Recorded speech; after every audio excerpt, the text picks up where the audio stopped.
Russian forces launched 10 Shahed drones from various locations, all intercepted by Ukrainian defenses. Ballistic missile strikes targeted Mykolaiv Oblast, causing a fire, and a cruise missile strike on Odesa Oblast caused no damage. Kharkiv police reported a civilian object hit by an Iskander ballistic missile in Borivska Hromada.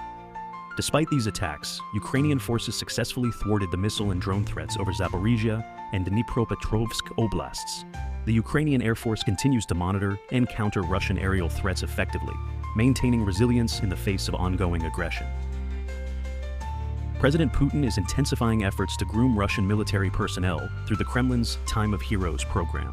The 106th Reconnaissance Squad, formed in June 2023, selects 83 participants from 45,000 applicants. Moscow Mayor Sobyanin and Foreign Minister Lavrov are mentoring the participants. The program aims to train military veterans for government roles. Concurrently, the Russian Pacific Fleet began exercises in the Sea of Japan, involving over 40 ships. These maneuvers coincide with Putin's visit to North Korea, signaling military posturing against South Korea and Japan. The Russian Navy will also receive 12 new vessels by the end of 2024.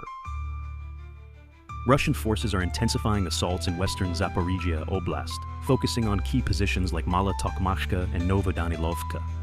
Reconnaissance elements and various motorized rifle regiments are involved, aiming to disrupt Ukrainian defenses.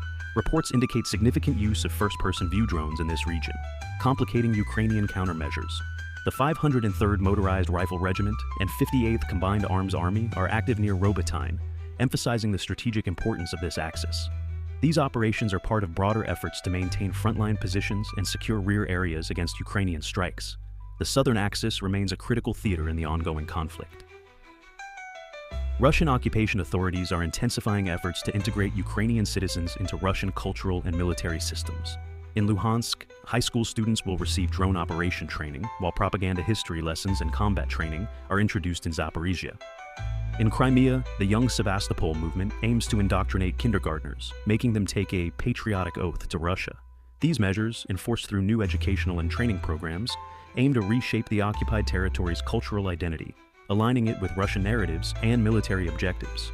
The aggressive integration strategies highlight the broader objectives of consolidating control over annexed regions.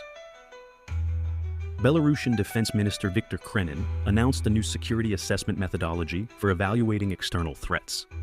This development, discussed at the Belarusian Security Council meeting on June 18th, underscores Belarus's efforts to adapt to the evolving geopolitical landscape.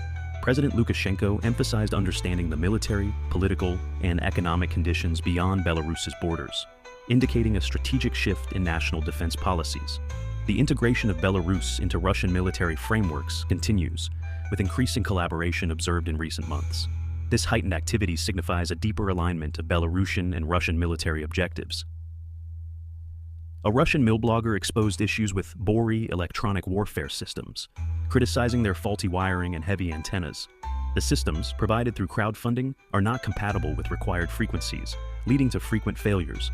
Despite the criticism, the first mill blogger defended the initiative, blaming the issues on manufacturing defects.